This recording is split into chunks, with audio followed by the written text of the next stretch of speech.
இன்றைக்கி நான் சப்பாத்திக்கு சைடிஷாக சூப்பராக சன்னா மசாலா தான் ரெடி பண்ணியிருந்தேன். அதுக்கு ஃபஸ்ட்டு சப்பாத்திக்கு மாவு பிசைஞ்சு வச்சுட்டேன். சப்பாத்தி மாவு ஒரு அரை மணி நேரமாவது ஊறணும். அது ஊறிட்டு இருக்க நேரத்துக்குள்ளே நம்ம சன்னா கிரேவி ரெடி பண்ணிடலாம். நான் வெள்ளை சுண்டல் ஒரு 100 கிராம் அளவுக்கு எடுத்து ஒரு 6 மணி நேரத்துக்கு முன்னாடியே ஊற வச்சுருந்தேன். இப்போ இந்த சுண்டலை குக்கரில் சேர்த்துட்டு கொஞ்சமாக உப்பு, சுண்டல் மூழ்கிற அளவுக்கு தண்ணி சேர்த்து ஒரு 3 விசில் விட்டுக்கலாம். ஜாரில் 2 ஸ்பூன் தேங்காய், 5 பல் சின்ன வெங்காயம், கொஞ்சமாக முந்திரி, வேக வச்ச சுண்டல் ஒரு 10 சேர்த்துக்கலாம். 2 துண்டு பட்டை, 2 ஏலக்காய், 1 கிராம்பு, 1/2 ஸ்பூன் சோம்பு சேர்த்து நைஸ் பேஸ்ட்டாக அரைச்சி வச்சுக்கலாம். கடாயில் நல்லெண்ணெய், கடுகுளுந்தம் பருப்பு, 2 துண்டு பட்டை, பிரிஞ்சி லீஃப், 2 சின்ன சைஸ் பெரிய வெங்காயம் குட்டியாக கட் பண்ணி சேர்த்துக்கலாம்.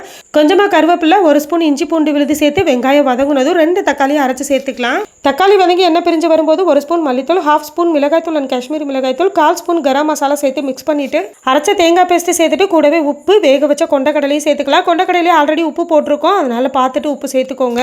ஒரு 15 நிமிஷம் வரைக்கும் அடுப்பை மீடியம் ஃப்ளேமில் வச்சுட்டு அடுப்பை ஆஃப் பண்ணிக்கலாம். சூப்பராக சன்னா மசாலா ரெடி. சன்னா மசாலா டேஸ்ட்டு ரொம்பவே சூப்பராக இருந்துச்சு. கண்டிப்பாக ட்ரை பண்ணி பாருங்கள்.